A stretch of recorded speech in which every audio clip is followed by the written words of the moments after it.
ஆண்டவருக்கென்று வாழ்கிற இந்த வாழ்க்கையிலே நம்மை சுற்றி மேகம் போன்ற திரளான கிறிஸ்து மட்டுமல்ல, அவரோடு சேர்த்து மேகம் போன்ற திரளான சாட்சிகளை ஆண்டவர் கொடுத்திருக்கிறார். நாம் சபையில் இருக்கிறது நாம் செய்த ஒரு மிகப்பெரிய பாக்கியம். ஏனென்றால் சபையிலே நாம் மட்டுமல்ல, நம்மை சுற்றி நம்மை உற்சாகப்படுத்துவதும் நமக்கு மாதிரியாக இருக்கவும் தேவன் என்ன செய்திருக்கிறார்னா அநேக மாதிரிகளை கொடுத்திருக்கிறார். எனவே இப்படிப்பட்ட நல் வாய்ப்புகள் எல்லாம் இருக்கிறபடினாலே நாம் ஒருபோதும் பின்மாற வேண்டிய அவசியமில்லை, ஒருபோதும் சோர்ந்து போக வேண்டிய அவசியமில்லை. ஒரு தொடர்ந்தேச்சியாக நாம் என்ன செய்யலான்னு கேட்டால், ஒரு ஓட்டப்பந்தயத்திலே ஒரு மனிதன் ஓடிக்கொண்டு கடைசியிலே போய் பரிசை பெறுகிறது போல நம்முடைய ஜீவியத்திலேயும் எந்த தவறுதலும் தடங்குதலும் கீழே விழாமலும் என்ன செய்யலைன்னா அப்படி போய்கொண்டே இருக்கலாம். நீதிமானுடைய பாதை அப்படி தான் இருக்கும். அது ஒரு சூரியன் காலை ஆரம்பிக்கும் பொழுது ஒரு சின்ன மெல்லிய ஒரு காந்தியோடு கூட அது ஆரம்பிக்கிறது, சூட்டோடு கூட ஆரம்பிக்கிறது, அல்லது கொஞ்சம் வெளிச்சத்தோடு கூட ஆரம்பிக்கிறது. அதுவே நடு மையம் 1 மணி ஆகும் பொழுது பாருங்கள், அதனுடைய சூடும் வெளிச்சமும் என்ன செய்கிறதுன்னு கேட்டால் அதிகமாய் போய்கொண்டே இருக்கிறது. இப்போ சூரியன் 1 மணி நேரமாவது எங்காவது எனக்கு கொஞ்சம் நான் கீழே விழுந்துட்டேன், நான் அங்கே பார்த்து சோர்ந்து போயிட்டேன், இங்கே பார்த்து சோர்ந்து போயிட்டேன்னெல்லாம் அப்படி இல்லை. அது தொடர்ந்து ஒரே வேகத்தில் ஒரு சரியான ஆண்டவர் அதற்கென்று நியமித்த அந்த பாதையில் அது என்ன செய்கிறது, போகிறது. அதுபோல் நம்முடைய ஜீவியமும் அப்படி தான் இருக்க வேண்டும் என்று தேவன் விரும்புகிறார். ஆகவே அதற்கு ஏது கரங்களாக நம்மை சுற்றி ஆண்டவர் நிறைய சாட்சிகளை வைத்திருக்கிறார். வேதத்திலேயும் அப்படிப்பட்ட அநேக சாட்சிகள் உண்டு. அதில் ஒரு மனுஷனைத்தான் நாம் இந்த நாளிலேயும் நாம் பார்க்க இருக்கிறோம். நாம் அப்போஸ்தலர் நடபடிகள் 13ஆம் அதிகாரத்துக்கு வருவோம். அப்போஸ்தலர் நடபடிகள் 13ஆம் அதிகாரம். அப்போஸ்தலர் நடபடிகள் 13ஆம் அதிகாரம் 22வது வசனம். அப்போஸ்தலர் நடபடிகள் 13ஆம் அதிகாரம் 22வது வசனம். பின்பு அவர் அவனை தள்ளி தாவீதை அவர்களுக்கு ராஜாவாக ஏற்படுத்தி, ஈசாயின் குமாரனாகிய தாவீதை என் இருதயத்திற்கு ஏற்றவனாக கண்டேன், எனக்கு சித்தமானவைகளை எல்லாம் அவன் செய்வான் என்று அவனை குறித்து சாட்சியும் கொடுத்தார். இஸ்ரேல் ஜனங்கள் ஒரு தடவை என்ன செய்தார்கள் அப்படின்னா, அவர்கள் முதல்ல அடிப்படையாக இருந்ததுன்னு கேட்டால், தேவனே அவர்களை நேரடியாக நடத்தி வந்தார். அவ்வப்போது சில தீர்க்கதரிசிகளை நியாயாதிபதிகளை அனுப்பி அவர்களோடு பேசுவார். மற்றபடி தேவன்தான் நேரடியாக அவர்களை நடத்தினார். ஆனால் ஒரு காலம் வந்த பிறகு இஸ்ரேல் ஜனங்களுக்கு எப்படி ஆகிவிட்டதுன்னு கேட்டால், நமக்குன்னு ஒரு என்ன செய்யணும், சுற்றி இருக்கிற ஜனங்களை எல்லாம் பார்த்தார்கள். மற்ற இஸ்ரேல் நாட்டை சுற்றி இருக்கிற எல்லா நாடுகளையும் பார்த்தார்கள். எல்லா நாடுகளுக்கும் ஒரு ராஜா இருந்தார், ஒரு கொடி இருந்தது, ஒரு இராணுவம் இருந்தது. இப்படி அவர்கள் ஒரு கெத்தோடு கூட வாழ்ந்தது போல இவர்கள் நினைத்தார்கள். இப்போ நமக்கு அப்படின்னு சொல்லி பார்த்தால் நாம் என்னமோ அப்படியே ஒரு ஒரு பரந்த ஜனமாக இருக்கிறோம். ஏதோ தேவன் பேசுகிறார், நியாயாதிபதிகள் வருகிறார்கள், விசாரிக்கிறார்கள், ஏதாவது பிரச்சனைனா ஏதோ தீர்க்கதரிசி வருகிறார். ஒன்றும் பெரிய ஒரு என்னமோ ஒரு மாதிரி இருக்கிறதே. நமக்குன்னு ஒரு நாடு, நமக்குன்னு ஒரு கொடி இருக்கணும், நமக்குன்னு ஒரு இராணுவம் இருக்கணும், நீங்கள் எந்த நாடு என்னன்னா அதெல்லாம் கேட்குறதுக்கு ஒரு பந்தாவாக இருக்கணுமே நம்ம வாழ்க்கை அப்படின்னு சொல்லி என்ன செய்தாலும் கேட்டால், எங்களுக்கு ஒரு ராஜா வேண்டும் அப்படின்னு கேட்டார்கள். ராஜா வேண்டும் அல்லது ராஜாவை ஏற்படுத்துகிறது தேவனுடைய சித்தம் இல்லை. இஸ்ரேல் ஜனங்களுக்கு ராஜாவை ஏற்படுத்துகிறது தேவனுடைய சித்தம் அல்ல, அது அவருடைய பரிபூர்ண சித்தம் அல்ல. ஆனால் ஜனங்கள் மாட்டோம், அதெல்லாம் முடியாது, எங்களுக்கு ராஜா வேண்டும், எங்களுக்கு இராணுவம் வேண்டும், எங்களுக்குன்னு ஒரு தனி இது வேண்டும் அல்லவா, தனி அடையாளம் வேண்டும், தனி கொடி வேண்டும். ஆகவே தேவன் என்ன செய்தான்னு கேட்டால், ஒரு மனுஷனை தேர்ந்தெடுத்தார். அந்த மனுஷன் சவுல் என்ற பெயர். அவன் ஆரம்பத்தில் நன்றாய்த்தான் இருந்தான். ஆனால் நாட்கள் செல்ல செல்ல என்ன நடந்ததுன்னு கேட்டால், அவன் தேவன் என்ன விரும்புகிறாரோ அதை செய்யாமல் போனான். இங்கே தாவீதை குறித்து என்ன எழுதப்பட்டிருக்கிறது? ஈசாயின் குமாரனாகிய தாவீதை என் இருதயத்திற்கு ஏற்றவனாய் கண்டேன், எனக்கு சித்தமானவைகளை எல்லாம் அவன் செய்வான். இதுதான் ரொம்ப முக்கியமான விஷயம். ஆனால் சவுல் என்ன செய்தான்னு கேட்டால், ஆரம்பத்திலேயே சொதப்பி விட்டான்.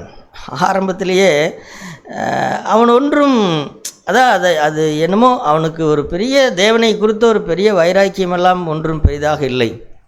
அவன் தாழ்மையாக இருந்தான். பென்னியமீன் கோத்திரத்தான், நான் ஒரு சாதாரண குடும்பங்க, நீங்கள் என்னைய ராஜாவாக ஏற்படுத்துறதுக்கு நான் யார் அப்படின்னெல்லாம் பேசின மனுஷன்தான். ஆனால் ஆழமாக தேவன் பேரிலே அக்கறையோ, அவருடைய நாமத்தின் பேரில் அக்கறையோ, அல்லது அவர் என்ன சொல்லுகிறாரோ அதன்படி செய்ய வேண்டும் என்கின்ற அக்கறையோ அவனுக்கு அவ்வளவு இல்லை. அவன் எப்படிப்பட்டவன் கேட்டால், சமயத்திற்கு ஏற்றபடி மாறுகிறவனாய் போய்விட்டான். சமயத்துக்கு ஏற்றபடி இப்போ ஜனங்கள் எல்லாரும் சேர்ந்து கொண்டு ஒன்றை சொன்னால், சரி அப்புறம் என்ன பண்ணுறது, அப்படியே செய்வோம் அப்படின்னு சொன்னான். இல்லை, அவன் தேவன் பேரிலே விசுவாசம் இல்லை. அவன் அவசரப்பட்டான். சாமுவேல் வருவதற்காக காத்திரு என்று சொன்னால் இவனே என்ன செய்தான்னு கேட்டால், இவனே முன்படிப்பான். அப்போ அவனிடத்தில் என்னன்னு கேட்டால், அவன் ஏதோ அவசரத்திற்கு ஏற்படுத்தப்பட்ட ஒரு ராஜா, அவனிடத்தில் இந்த ஆழமானது எதுவுமே இல்லை. ஆகவே அவன் தேவனுடைய இருதயத்தை சந்தோஷப்படுத்த முடியவில்லை. ஆகவே ஆண்டவர் சொன்னார். அதற்கப்புறம்தான் ஆண்டவர் அதுலேயும் கூட அவன் என்ன செய்தான்னு கேட்டால், 40 வருஷம் இருந்தான் சவுல் ராஜா.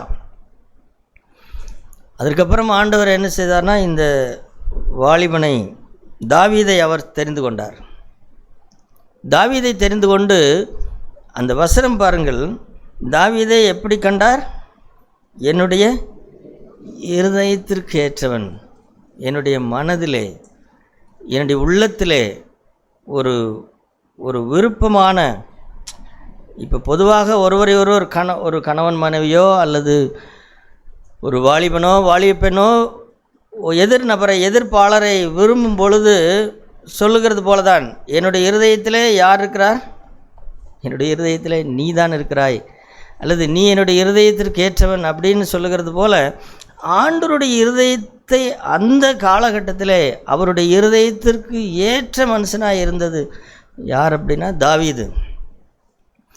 இப்போ அவனிடத்திலே நாம் பார்க்கிற விஷயம் என்னென்னா, முதலாவதாக அவன் தேவனுடைய நாமத்தை குறித்து அவனுக்கு ஒரு மிகப்பெரிய ஒரு அக்கறை இருந்தது, ஒரு பொறுப்பு இருந்தது. அதனாலே ஆட்டோமேட்டிக்காக அவனுக்குள் விசுவாசம் வந்து விட்டது. சகோதரர்களே, எனக்கு விசுவாசம் இல்லை என்று நாம் சில நேரங்களில் சொல்லுகிறோம். ஒரு சூழ்நிலை வந்துச்சுங்க, அப்போ நான் விசுவாசிக்க முடியல, நான் கவலைப்பட்டேன், நான் அவிசுவாசப்பட்டேன்னு சொல்கிறேன். இல்லை, சும்மா அப்படியெல்லாம் விசுவாசம் வராது. விசுவாசம் எப்படி வரும் என்று சொன்னால், தேவனுடைய நாமத்தை குறித்து எனக்கு அக்கறை இருக்கும் என்று சொன்னால் எனக்கு விசுவாசம் வரும். ஆமாம், ஒரு சம்பவத்தை பாருங்கள், தாவீது வாழ்க்கையில் நடந்த சம்பவம். 1 சாமுவேல் 17ஆம் அதிகாரத்திலே, 1 சாமுவேல் 17ஆம் அதிகாரம். இந்த சம்பவம் எல்லாருக்கும் தெரிந்த கதை. 1 சாமுவேல் 17ஆம் அதிகாரத்திலே, அந்த காலகட்டத்திலே இஸ்ரேலுக்கு மிகப்பெரிய எதிரி நாடு யார் அப்படின்னு கேட்டால் பெலிஸ்தியர் தேசம்தான். இந்த பெலிஸ்தியரில் அவர்கள் எப்பொழுது பார்த்தாலும் இஸ்ரேல் ஜனங்களுக்கு பிரச்சனை பண்ணி கொண்டே இருந்தார்கள். அப்படி பிரச்சனை பண்ணி அதிலே ஒருவன் இருந்தான், அவன் பெயர் கோலியாத். அவன் ஒரு ராட்சசனை போல இருந்தான். ஆகவே அவன் என்ன செய்தான்னா, அவன் ஏதோ சண்டைக்கு வர்றதோடு நிப்பாட்டிக்கல. அவன் அவன் ஆண்டவருடைய நாமத்தை அவன் என்ன செய்யான்னா, அவன் கீழ்த்தரமாய் அவன் பேசுவான். அங்கே நாம் இங்கே வாசிக்கிறோம். அவன் அவன் அவன் பேசுகிறதை பாருங்கள். 10ஆம் வசனம், 1 சாமுவேல் 17ஆம் அதிகாரம் 10ஆம் வசனம். பின்னும் அந்த பெலிஸ்தியன், நான் இன்றைய தினம் இஸ்ரவேலருடைய சேனைகளை நிந்தித்தேன் அப்படின்னு சொல்லி அவன் என்ன செய்தான்னா, அவன் சொல்ல வருகிறது என்னன்னு கேட்டால், ஆண்டவருடைய நாமத்தை தான் அவன் நிந்திக்கிறான். இஸ்ரேல் ஜனங்கள், உங்கள் கர்த்தர் பெரியவர் என்று சொல்கிறீர்களே, அவருடைய நாமத்தை நான் நிந்திக்கிறேன், அவருடைய சேனையை நான் நிந்திக்கிறேன். இந்த சேனை பயந்தாங்கொல்லிகள், உங்களில் ஒருவன் வீரனாக இருந்தால் என்னிடத்திலே வாருங்கள் அப்படின்னு சொல்லி அவன் என்ன செய்தானா, தன்னுடைய சொந்த பலத்தை நம்பி தான் ஒரு பெரிய ஆளாக இருக்கிறேன், தான் ஒரு ராட்சசனை போல் இருக்கிறேன், ஆகவே என்னிடத்தில் யார் வந்தாலும் நான் கொன்று போட்டு விடுவேன் அப்படிங்கிற நம்பிக்கையோடு அவன் என்ன செய்தான்னா இவர்களை நிந்தித்தான். இதை பார்த்து எல்லா இஸ்ரேல் ஜனங்களும் பயந்தார்கள். அந்த 24ஆம் வசனத்தில் பாருங்கள், அங்கே இஸ்ரவேலர் எல்லாரும் அந்த மனுஷனை காணும்போது மிகவும் பயப்பட்டு அவன் முகத்துக்கு விலகி ஓடி போவார்கள். அப்போ அது ஒரு பேச்சு மாதிரி ஆகிப்போச்சு, ஒரு பேச்சாக மாறி, இஸ்ரேல் ஜனங்களுக்குள்ளே அது ஒரு பேச்சாக மாறி, இதில் இன்னொரு பேச்சு என்ன அப்படின்னு கேட்டால் 25ஆம் வசனத்தில், அந்த நேரத்தில் இஸ்ரவேலர் வந்து நிற்கிற அந்த மனுஷனை கண்டீர்களா? இஸ்ரவேலை நிந்திக்க வந்து நிற்கிறான், இவனை கொள்ளுகிறவன் எவனோ அவனை ராஜா மிகவும் ஐஸ்வர்யவனாக்கி அவனுக்கு தம்முடைய குமார்த்தியை தந்து அவன் தகப்பன் வீட்டாருக்கு இஸ்ரவேலிலே சர்வமானியம் கொடுப்பார் என்றார்கள்.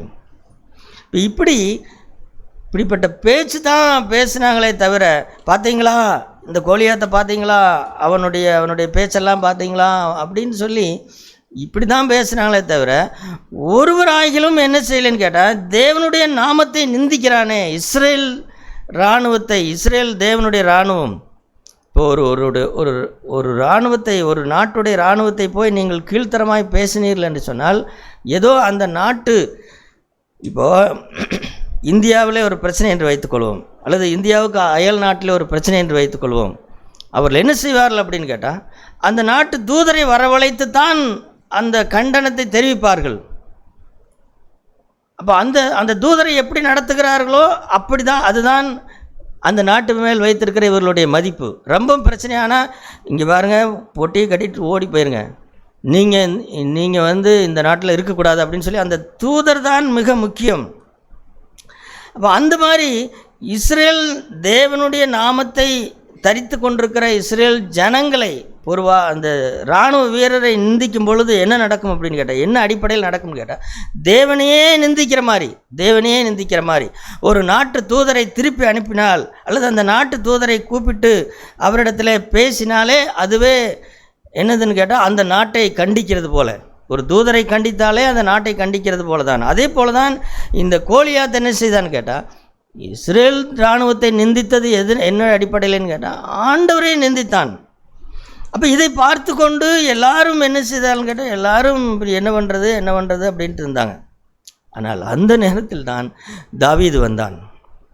தாவீது வந்து அவன் சொல்லுகிறதை பாருங்கள், 26ஆம் வசனத்திலே, அப்பொழுது தாவீது தன் அண்டையில் நிற்கிறவர்களை பார்த்து, இந்த பெலிஸ்தீனை கொன்று இஸ்ரவேலுக்கு நேரிட்ட நிந்தையை நீக்கிறவனுக்கு என்ன செய்யப்படும் அப்படின்னு கேட்டுட்டு அவன் சொல்லுகிறதை பாருங்கள், ஜீவனுள்ள தேவனுடைய சேனைகளை நிந்திக்கிறதற்கு விருத்த சேதனம் இல்லாத இந்த பெலிஸ்தியன் எம்மாத்திரம் அப்படிங்கிறான்.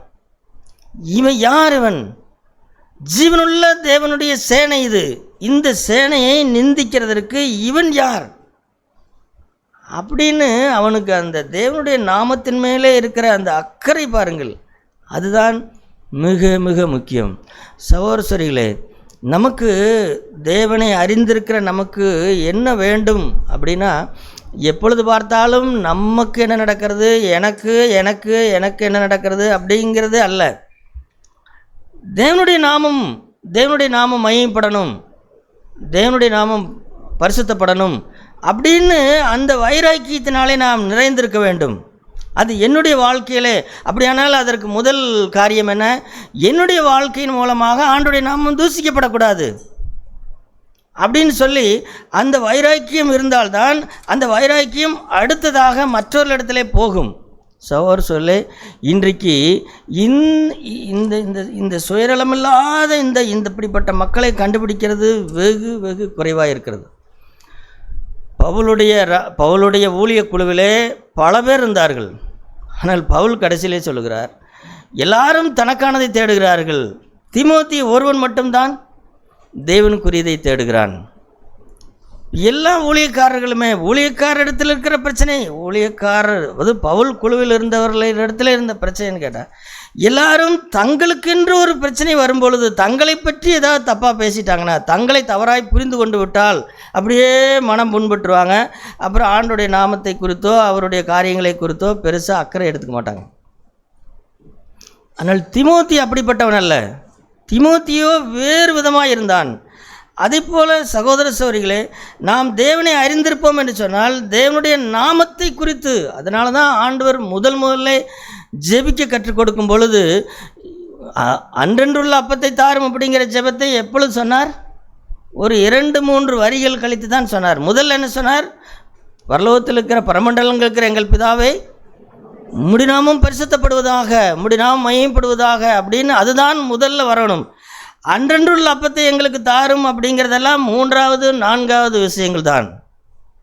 ஆனால் இன்றைக்கு எது முக்கியமாய் வந்து விட்டதுன்னு கேட்டால், இதுதான் முதல் படியாக இருக்கிறது. அன்றன்றுள்ள அப்பத்தை எங்களுக்கு தாரும், எங்களுக்கு அற்புதம் செய்யுங்க, எங்களை ஆசீர்வதிங்க அப்படிங்கிறதான் முதல்ல மாறிவிட்டது. இல்லை, முதல்ல எது இருக்க வேண்டும் கேட்டால் தேவனுடைய நாமம் மகிமைப்பட வேண்டும் அப்படிங்கிறதான். அந்த வைராக்கியம் தாவீதுக்கு இருந்தது. அந்த வைராக்கியம் அவனுக்கு இருந்தபடினாலே அவனுக்குள்ள என்ன வந்ததுன்னு கேட்டால், எல்லாரும் பயப்பட்ட ஒரு மனுஷனை எதிர்த்து போய் அவனை கொல்லுவதற்கு துணிகிற ஒரு விசுவாசம் அவனுக்குள் வந்தது. ஆமாம், நீங்கள் இந்த வைராக்கியம் இல்லாமல் விசுவாசம் வரும் என்று தயவுசெய்து நினைக்காதிருங்கள். இல்லை, தேவனுடைய நாமம் மகிமைப்பட வேண்டும், அவருடைய நாமம் தூஷிக்கப்படக்கூடாது அப்படிங்கிற பொறுப்புணர்வு கருத்துணர்வு நம்முடைய வாழ்க்கையில் இல்லை என்று சொன்னால், நாம் இது போன்ற சாத்தான் பரிகசிக்கிற சாத்தான் நம்மை பார்த்து சொல்லுகிற நேரங்களிலே விசுவாசத்தோடு கூட எழுந்து நின்று என்ன செய்ய மாட்டோம்னா அந்த விசுவாசம் வராது. ஆகவே முதலாவது சகோதரர்களே, தேவனுடைய நாமத்தை குறித்து அக்கறை உள்ளவர்களாக இருக்க வேண்டும். நாம் எனக்கு என்ன நடக்கிறது, எனக்கு என்ன நடக்கலை. அநேகர் சகோதரர்களே, ஏதோ ஒரு துன்பம் வந்தால், துயரம் வந்தால், அல்லது மனம் புண்பட்டால் அப்புறம் பேசாமல் அப்படியே இருந்துக்கிறாங்க. இல்லை, அது சரியல்ல. அல்லது சொந்தக்காரங்க ஏதாவது சொல்லிட்டா, அல்லது 4 பேருக்கு பயந்துக்கிட்டு என்ன செய்கிறதில்லைன்னு கேட்டால் கிறிஸ்தவன் அறிக்கை எடுக்கிறது கூட கிடையாது. இல்லை, இதெல்லாம் என்ன, இவைகளெல்லாம் தேவனுடைய நாமத்தை குறித்து வெட்கப்படக்கூடாது. தேவனுடைய நாமத்தை குறித்து அக்கறை உள்ளவர்களாக இருக்க வேண்டும். இன்றைக்கு சகோதரர்களே, எனக்கு இருக்கிற வருத்தம் என்னன்னு கேட்டால், எனக்கு உலகத்தாரை குறித்து வருத்தம் இல்லை. இப்பொழுது கிறிஸ்தவர்கள் என்று பெயர் சொல்லி கொண்டிருக்கிறார்களே, அவர்களை குறித்தான் எனக்கு அதிக வருத்தம் இருக்கிறது. ஏனென்றால் அவர்கள் மூலமாய்த்தான் அதிகமாய் தேவனுடைய நாமம் தூஷிக்கப்படுகிறது. இப்போ மனம் திரும்புதலின் செய்தி இவர்களுக்குத்தான் பிரசங்கிக்கப்பட வேண்டும். தேவனுடைய நாமத்தை சொல்லிக்கொண்டு பணாசை பிடித்தவர்கள் ஊழியக்காரர்கள் இருக்கிறார்கள், அல்லது தேவனுடைய நாமத்தை கூறிக்கொண்டு தங்கள் வாழ்க்கையிலே சுயநலமாய் வாழ்கிற ஜனங்கள் இருக்கிறார்கள். இவர்களும் கிறிஸ்தவர்கள், பைபிளை எடுத்துக்கொண்டு ஞாயிற்றுக்கிழமை சபைக்கு போகிறவர்கள். ஆனால் ஒரு சூழ்நிலை வந்தால் அவர்கள் மாறிவிடுகிறார்கள். எனவே இப்போ உலகத்தாரை குறித்தல்ல, உலகத்தார் ஆண்டோடைய நாமத்தை எதிர்க்கிறார்கள் அப்படிங்கிறதெல்லாம் அப்புறம் வச்சுக்கோ. முதல்ல பவுல் பாவத்தை குறித்து எழுதும் பொழுது அவர் சொன்னது என்னன்னு கேட்டால், ரோமர் 2ஆம் அதிகாரத்தில் எழுதியிருக்கிறபடி யார் மூலமாக தேவனுடைய நாமம் தூஷிக்கப்படுகிறது? யூதர்கள் மூலியமாக உங்கள் மூலமாகத்தான் தேவனுடைய நாமம் தூஷிக்கப்படுகிறது அப்படின்னார். அப்போ தேவனுடைய நாமத்தை குறித்து அக்கறை இருக்கும் என்று சொன்னால், நான் என்னுடைய வாழ்க்கை குறித்து ஜாக்கிரதையாக இருப்பேன், தேவனுடைய நாமத்தை குறித்து அக்கறை உள்ளவனாக இருப்பேன், பொறுப்போடு இருப்பேன், கரிசனையாக இருப்பேன், அவருடைய வேலை நடக்க வேண்டும் என்றிருப்பேன். அப்படி இருக்கும் பொழுது விசுவாசம் தானாக வரும். அப்படி தான் வந்தது. நாம் பார்க்கிறோம், தாவீது அந்த கோலியாத்தை என்ன செய்தான்? கொலை செய்தான். வெறும் போய் அவனை போட்டு கட்டி புரண்டு சண்டை போட்டாலும் கிடையாது. எப்படி கொலை செய்தான்? ஒரே ஒரு கல்லாலே, ஒரு கூழாங்கல்லாலே அவனை கொலை செய்தான். சகோதரர்களே, சாத்தானை எதிர்ப்பதற்கு பெரிய போராட்டமெல்லாம் தேவை கிடையாது. சாத்தான் அப்படி இப்படின்னெல்லாம் நிறைய பேர் சொல்கிறாங்க. இல்லை, ஒரு சின்ன கல் போதும். ஆகவே அந்த நாளிலே தாவீது தேவனுடைய நாமத்திற்கும் அவருடைய ஜனங்களுக்கும் ஏற்பட்ட அந்த நிந்தையை அவன் என்ன செய்தான்? அவன் மாற்றினான். ஆகவே இந்த விஷயத்திலே தாவீது இப்போ இதை பார்த்த பொழுது தேவனுடைய நாமம் எப்படி இருக்கும்? தேவனுடைய இருதயம் எப்படி இருக்கும்? அவருடைய இருதயம் குளிர்ந்ததாக, எனக்காக நிற்கிற ஒரு மனுஷன், எனக்காக பேசுகிற ஒரு மனுஷன், என்னுடைய நாமத்தை குறித்து அக்கறை உள்ள மனுஷன் எத்தனையோ பேர் இருக்கிறார்கள். எல்லாரும் தன் வழியிலே போய் கொண்டிருக்கிறார்கள். ஆனால் எனக்காக நின்ற மனுஷன் அப்படின்னு சொல்லி ஆண்டவர் தாவீதை குறித்து சந்தோஷப்பட்டார். ரெண்டாவது நாம் பார்க்கிற தாவீதுடைய வாழ்க்கையிலே பார்க்கிறது என்னன்னு கேட்டால், தேவனுடைய அபிஷேகத்தை அவர் மதித்தார். குறிப்பாக அந்த 1 சாமுவேல் 26ஆம் அதிகாரத்திற்கு வாருங்கள். 1 சாமுவேல் 26ஆம் அதிகாரத்தில் 1 சாமுவேல் 26ஆம் அதிகாரத்தில் இந்த கோலியாத் விஷயம் நடந்ததற்கப்புறம் அங்கே சவுல் என்ன செய்தான்னு கேட்டால், முற்றிலும் பின்மாறி உலகத்தானை போல மாறிவிட்டார். உலகத்தானை போல மாறி தாவீதை ஒரு எதிரியாக மாறிவிட்டார். இது என்ன கொடுமை பாருங்கள். தேவனுடைய இருதயத்திற்கு ஏற்ற மனுஷனை கொள்ளுகிறதற்கு பெலிஸ்தியன் இப்பொழுது தேடவில்லை.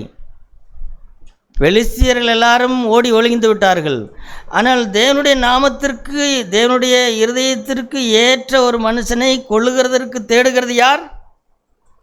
அதே சவுல் தான் தேடுகிறான். ஒரு இடத்துல ஒரு சமயம் வாய்த்தது. அந்த இடத்துல சவுலை கொல்லுவதற்கு தாவீதுக்கு ஒரு நல்ல தருணம் கிடைத்தது. 26ஆம் அதிகாரத்திலே பாருங்கள். 26ஆம் அதிகாரம் 8ஆம் வசனத்திலே, அப்பொழுது அபிசாய் தாவீதை பார்த்து, இன்று தேவன் உம்முடைய சத்துருவை உம்முடைய கையிலே ஒப்பு கொடுத்தார். இப்பொழுதும் நான் அவனை ஈட்டினால் 2 குத்தாக குத்தாமல் ஒரே குத்தாக நிலத்தில் உருவ குத்தட்டுமா அப்படிங்கிறார். ஒரு தடவை சவுல் தனியாய் வந்து மாட்டிக்கொண்டார். ஏதோ ஒரு குகையில் போய் இவங்க அந்த குகையிலெல்லாம் ஒளிஞ்சிட்ருக்கிறாங்க. அந்த குகைக்கு சவுல் பாத்ரூம் போகிறக்கோ இதுக்கோ போய் உள்ளே இருக்கிறார்.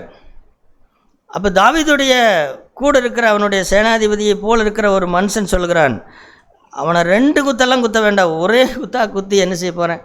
கொல்ல போகிறேன். ஏன்னா அவன் நமக்கு சத்துருவாக இருக்கிறான் அப்படின்னு சொல்லுகிறான். ஆனால் தாவீது என்ன சொல்லுகிறதை பாருங்கள். 9ஆம் வசனத்தில், தாவீது அபிஷேகை பார்த்து, அவரை கொல்லாதே, கர்த்தர் அபிஷேகம் பண்ணிவித்தர் மேல் தன் கையை போட்டு குற்றமில்லாமல் போகிறவன் யார்? பாருங்கள் இந்த விஷயத்தை, இது எப்படி தாவீது கண்டுபிடித்தார், அல்லது இது எப்படி பாருங்கள் இந்த அபிஷேகத்தை எப்படி மதித்தார் பாருங்கள். ஒரு காலத்திலே சாமுவேல் சவுலை அபிஷேகம் பண்ணினார். அந்த அபிஷேகத்தை பொறுப்பாய் நியமித்தார். ஆனால் அதற்கப்புறம் சவுல் அந்த அபிஷேகம் அவனை விட்டு போய்விட்டது. அவன் அதற்கு பாத்திரமாய் நடந்து கொள்ளவில்லை. இதெல்லாம் கண்கூடாய் பார்க்கிற விஷயங்கள். ஆனாலும் கூட தாவீது என்ன பயப்பட்டார்னு கேட்டால், எது எப்படியா இருந்தாலும் இன்றைக்கி அவர் எப்படி இருக்கிறாரோ என்னமோ அதை பற்றி எனக்கு தெரியாது. ஆனால் அவர் யார்? அவர் ஒரு நாளிலே தேவனால் அபிஷேகம் பண்ணப்பட்டவர். அதனால் அவர் மேலே என் கையை என்ன செய்யக்கூடாது? போடக்கூடாது. சகோதரர் சொல்ல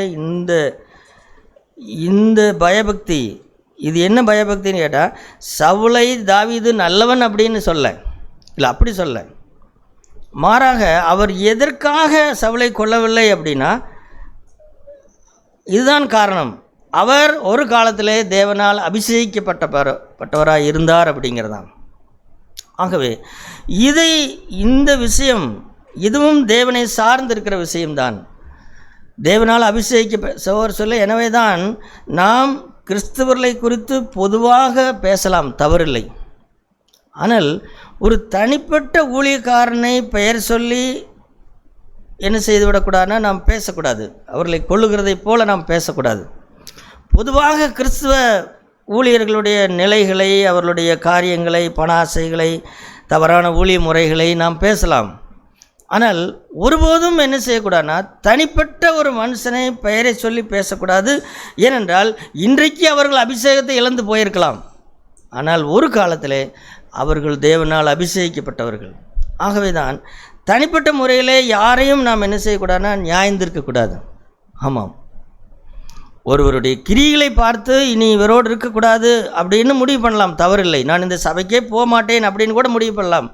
என்றால் அந்த சபையில் இருக்கிறவர்கள் மேல் அபிஷேகம் இல்லை, அவர்கள் அபிஷேகத்தை இழந்து விட்டார்கள் அப்படின்னு இருக்கலாம், உண்மைதான். இப்போ சவுல் மேல் அபிஷேகம் இல்லை. தாவீதும் சவுலை விட்டு விலகி வந்து விட்டார். இனி நான் உன்னோடு இருக்க மாட்டேன் அப்படின்னு சொல்லி விலகி வந்து விட்டார்.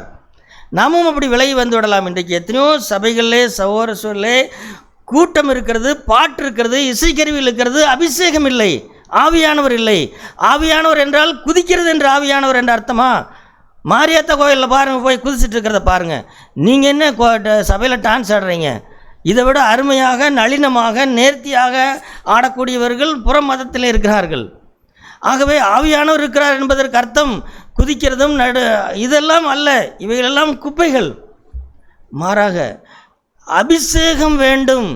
அந்த ஜனங்கள் அங்கே இருக்கிற ஜனங்கள் பாவத்திலிருந்து விடுதலையாக வேண்டும். அங்குதான் அதுதான் ஆவியானவர் இருக்கிறார் என்ற அர்த்தம்.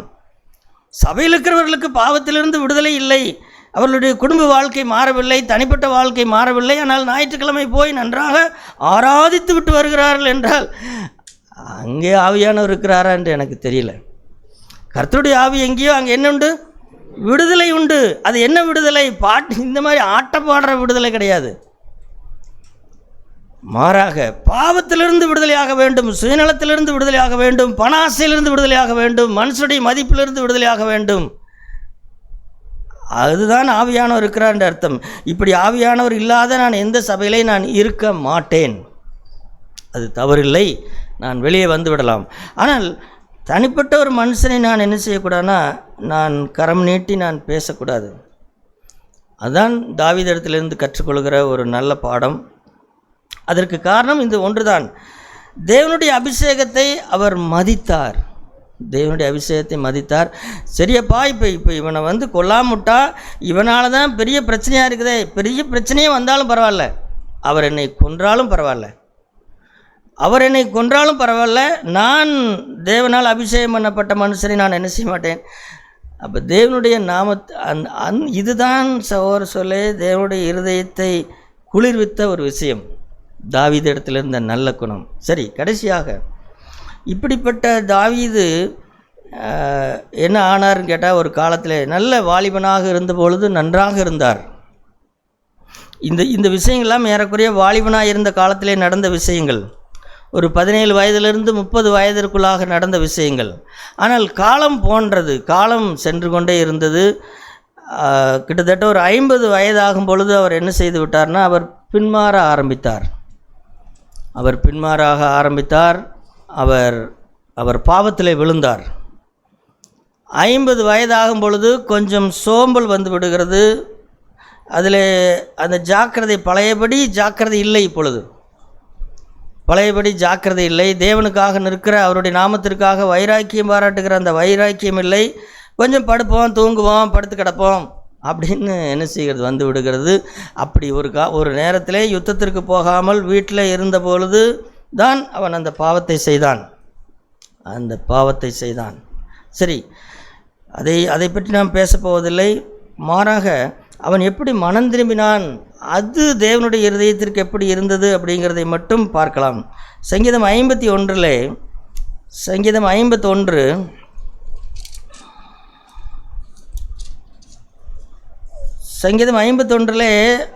51ஆம் சங்கீதம் என்பது தாவீதுடைய பாவ அறிக்கை. இது எல்லாருக்கும் தெரியும். ஆனால் இந்த பாவ அறிக்கையை அவன் எப்படி செய்தான் அப்படிங்கிறதான் மிக முக்கியம். சொல்லு, நாம் தேவனிடத்திலே பாவ அறிக்கை செய்கிறது கூட அவருடைய இருதயத்தை சந்தோஷப்படுத்தும் என்பது நமக்கு தெரிய வேண்டும். எப்படி பாவ அறிக்கை செய்தால் தேவனுடைய இருதயம் சந்தோஷப்படும் அப்படிங்கிறதாம். சும்மா நான் பாவம் செஞ்சுட்டேன், என்னை மன்னிச்சிருங்க, ஆண்டவரே என்னை மன்னிச்சிருங்க அப்படின்னு பேசுகிறதல்ல. இங்கே தாவீது என்ன சொல்கிறார்? 51ஆம் சங்கீதம் 4ஆம் வசனத்தை பாருங்கள். இதை கொஞ்சம் நிறுத்தி நிதானமாக படிக்கலாம். தேவரீர் ஒருவருக்கே விரோதமாய் நான் பாவம் செய்து உமது கண்களுக்கு முன்பாக பொல்லாங்கானதை நடப்பித்தேன். அடுத்தது, நீர் பேசும்போது உம்முடைய நீதி விளங்கவும், நீர் நியாயந்திருக்கும் பொழுது உம்முடைய பரிசுத்தம் விளங்கவும் இதை அறிக்கையிடுகிறேன். இப்போ எதற்காக அறிக்கையிடுகிறார்? தான் நல்ல பேர் வாங்கிக்கணுங்கிறக்காக அறிக்கை எடுக்கிறாரான்னு கேட்டால் இல்லை, தாவீது இப்படி இந்த சங்கீதத்தை இப்படி வெளிரங்கமாக எழுதி வச்சதற்கு என்ன காரணம் அப்படின்னு இப்போ நீங்கள் போய் தாவீதுக்கிட்ட கேட்டிங்கன்னா அவர் சொல்கிற காரணம் இதுதான். அந்த வசனத்திலே நான் எழுதி வைக்கிறேன், போய் பாருங்கள் அப்படிம்பார். நீர் பேசும்போது உம்முடைய நீதி விளங்கணும். அதாவது எல்லா பாவங்களுக்குமே சகோதர சகோதரிகளே, நாம் ஏதாவது ஒரு காரியத்தை சொல்லிவிடுவோம். தாவீது இப்போ அவர் என்ன நீதி விளங்கணும் அப்படின்னு சொல்கிறாருன்னா, தாவீதுக்கு ஆண்டவர் என்ன செய்தார்னா, ஏற்கனவே ஆண்டவர் எப்பொழுதுமே ஒரு மனைவி தான் கொடுத்தார். ஆதாமுக்கு பல மனைவிகளை கொடுக்கவில்லை. ஆதாமுக்கு ஒரே ஒரு துணையை தான் கொடுத்தார். அதுதான் கடைசி வரைக்கும் இருக்க வேண்டும் என்று இருந்தார். அதற்கப்புறம் மனுஷர்கள் தங்கள் இஷ்டப்படி பண்ணி கொண்டார்கள். தாவீதும் அப்படி செய்தான். தாவீதுக்கு 7-8 மனைவிகள் இருந்தார்கள். அதையெல்லாம் தேவன் அனுமதித்தார். அந்த பழைய ஏற்பாட்டு காலத்தினுடைய தரம் அப்படி இருந்தபடினாலே தேவன் அதை அவர் தடுக்கவில்லை. ஆனால் இப்போ என்னன்னு கேட்டால், ஆண்டவர் அந்த வசனத்தை பாருங்களா, 2 சாமுவேல் புஸ்தகம் 12ஆம் அதிகாரத்தில் 2 சாமுவேல் புஸ்தகம் ஆண்டவர் பேசுகிறதை பாருங்கள். தாவீதிடத்தில் அதான் அந்த நீதி தான் விளங்கும்னு அவர் சொல்கிறார். 2 சாமுவேல் 12ஆம் அதிகாரம்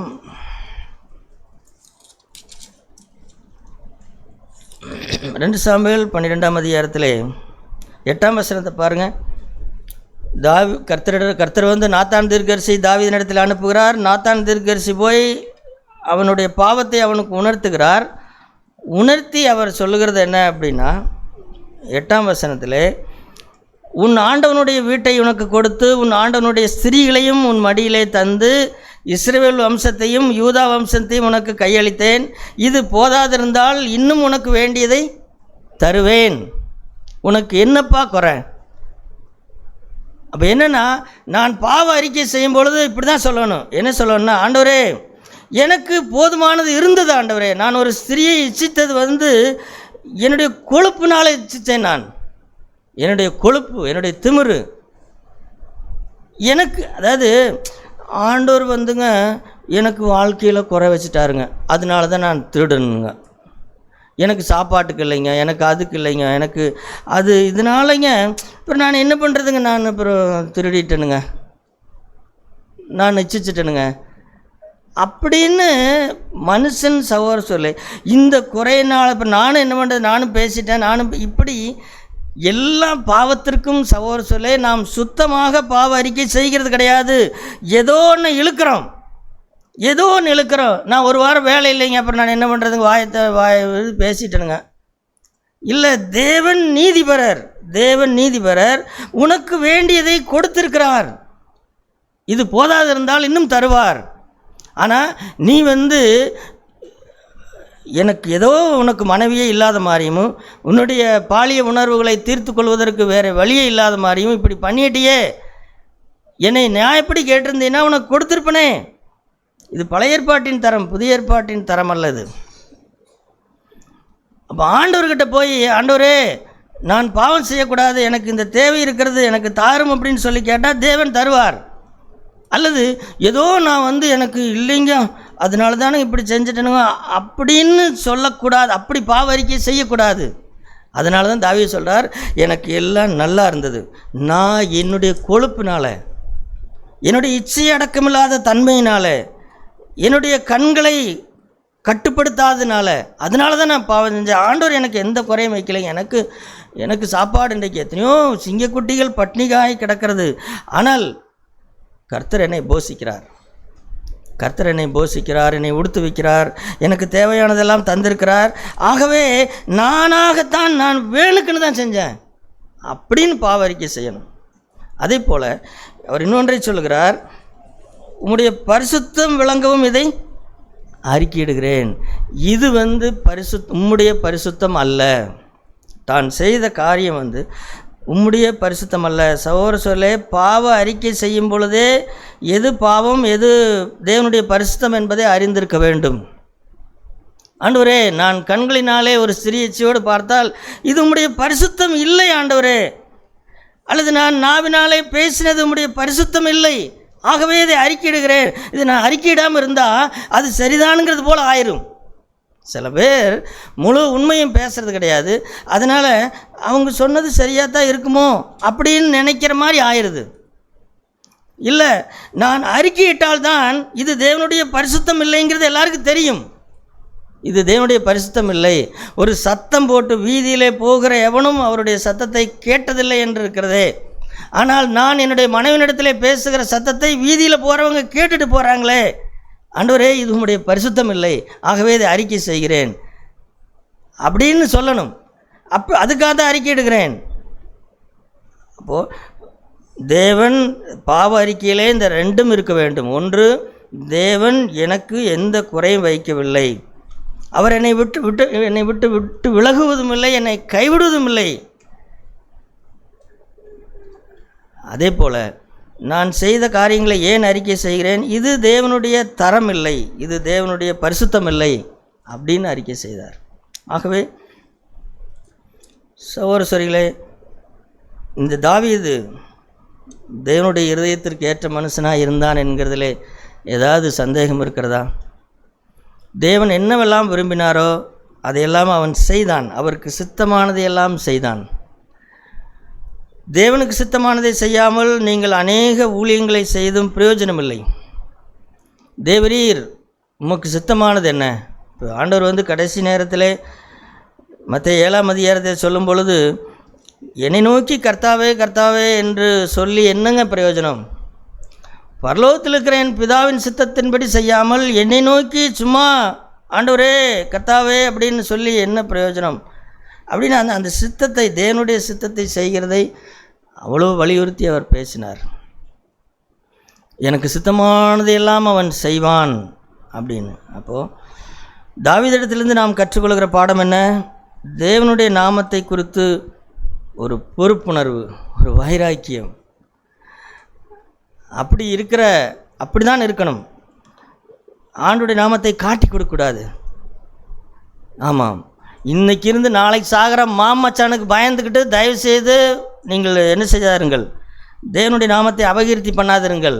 மனுஷன் இன்னைக்கு இருப்பான், நாசியிலே சுவாசம் உள்ள மனுஷன் இன்னைக்கு இருப்பான், அவனுக்கு பயந்துக்கிட்டு சொல்லாதீங்க, அவன் நாளைக்கே செத்து போவான்.